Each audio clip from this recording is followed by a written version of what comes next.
All right, I'm gonna give you guys a little update. As you can see, I am nearly done what is the right front of the sweater. And when the light hits it right, you can see how the colors are changing. So here it's purple, fade into dark blue, and now I'm fading into the sort of teal. And there are my children yelling downstairs. So I'm working my way, and you can easily see where the exact center of the back is. That's sort of helpful for me to count my number of rows and make sure everything's even. And you can really see the color here. So purple, blue, teal. I've started this neck shaping. And what I decided to do for the neck shaping was to use short rows. Oh good, here comes a child. All right, so what I'm doing is, obviously I started up here, knit all the way down to the bottom, then I came back up, wrapped a stitch, back down, and so every row back I'm working 3 less stitches, and it's creating this nice V shape. And as you can see, I'm nearly done. And here's Ollie. So I'm gonna have a V shape toward here. It's not gonna be as deep as I wanted, or I had envisioned, because I needed to finish raising the shoulder before I started working the short rows. So if this were gonna be exactly how I wanted it, I probably would have started the short rows a little earlier, but that just made things overly complicated. So I'm nearly done with this short row shaping to create like a little V-neck. You can see my 2 sides almost match. It looks like I've got 1, 2, 3, 4 ridges left to work, which is 8 rows. Then we'll work 1 row all the way to all the way back to the beginning to create a smooth line for where the wrap stitches are, and then bind off. And then we'll probably work on an applied I-cord or something of that nature all along the front edge. So we're making good progress. All right, we are rapidly reaching the point of time where I need to send this pattern to my tech editor. Not because there's a deadline, but because I've already scheduled the tech editing with her. So it is time to make our schematic. And what I'm gonna try to do is use this schematic that I created for cellophane flowers and adjust it to work for Humo Amargo. When I do my schematics, I used to try to put the numbers directly in here. And it just always looks so crowded to me. And then now with trying to add so many more sizes, it's just too much. So I'm gonna continue what I started midway through last year, which is that I'm labeling all of the different parts that are gonna be measured, and then there'll be a table below indicating each part in inches as well as centimeters. So I already have, you can see a lot of that stuff labeled. Back neck width, circumference of the bust, arm, wrist, arm length, yoke depth, and body length. So, did the color just change on the, okay. Anyway, what I'm gonna try to do is adjust this schematic for our purposes. Well, my purpose says for Humo Amargo, and we'll see how that goes.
So, I guess I'm getting into the real heart of this whole process, which is actually putting the pattern together.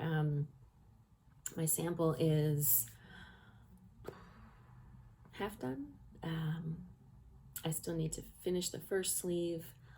So I've started it, I just haven't made too much progress.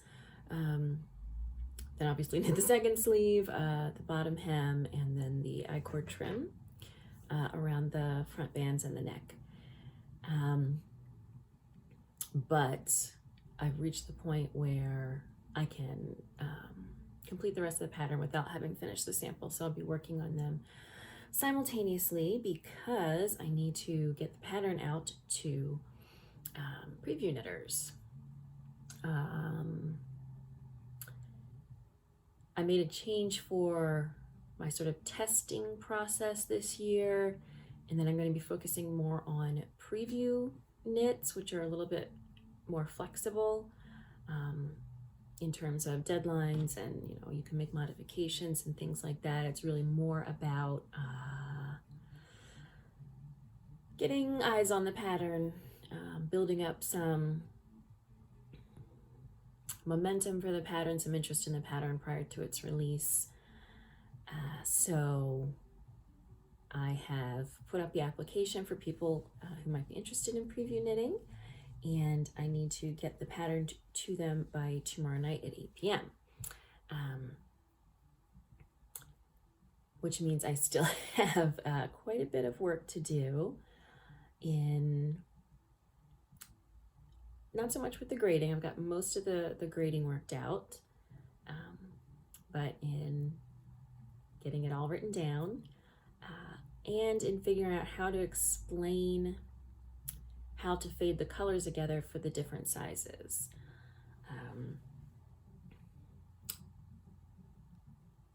I'm sort of going by weight for my skeins, but it's very, very difficult to determine, exactly the amount of weights that would be used for all of the other sizes. This pattern has 10 sizes.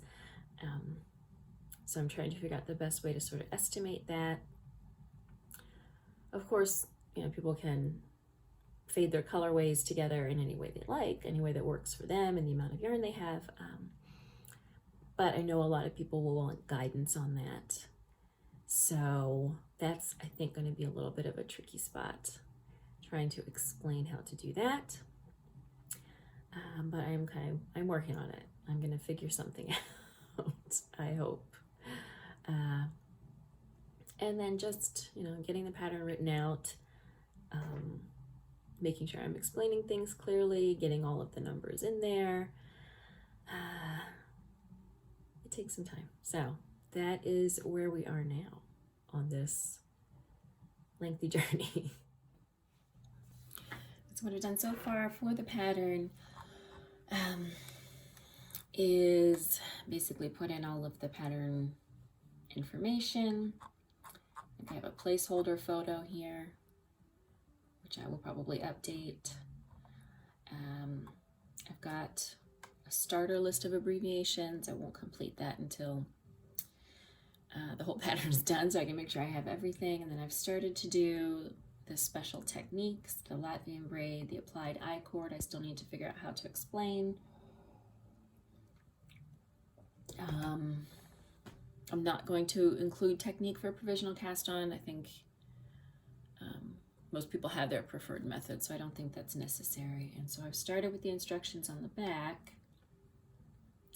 As maybe you can see here, I've already got sort of a question mark about how I'm going to explain where to fade the colors. So I've got that written. So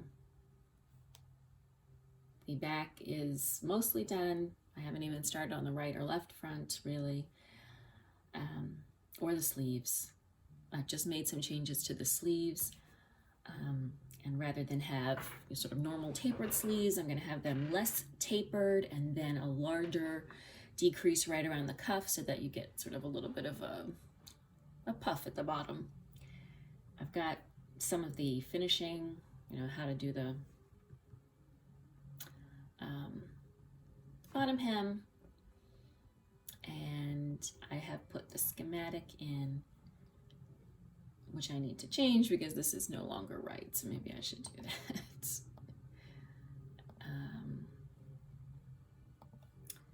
As I said, nope, I didn't save it right either. Okay, hang on. File Explorer. Okay.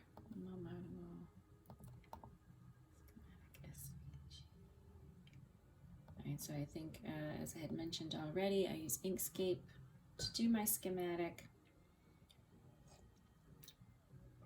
And I just updated the schematic yesterday for the new sleeve shape.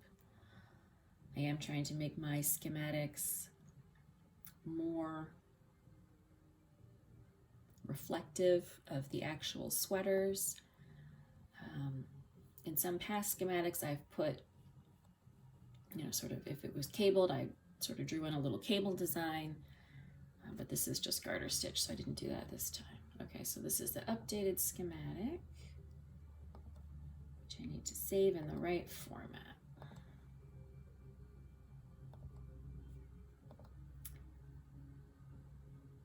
And now I can update this. And there we go.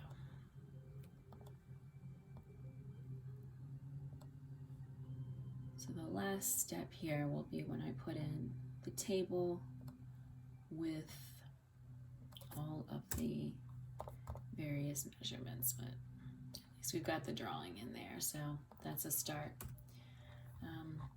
So I'm going to get back to work on writing out the rest of these instructions. I think I'm going to focus on the main instructions first for how to knit the sweater, and then go back in and figure out how to explain the yarn fading. I think that's going to be the easiest approach.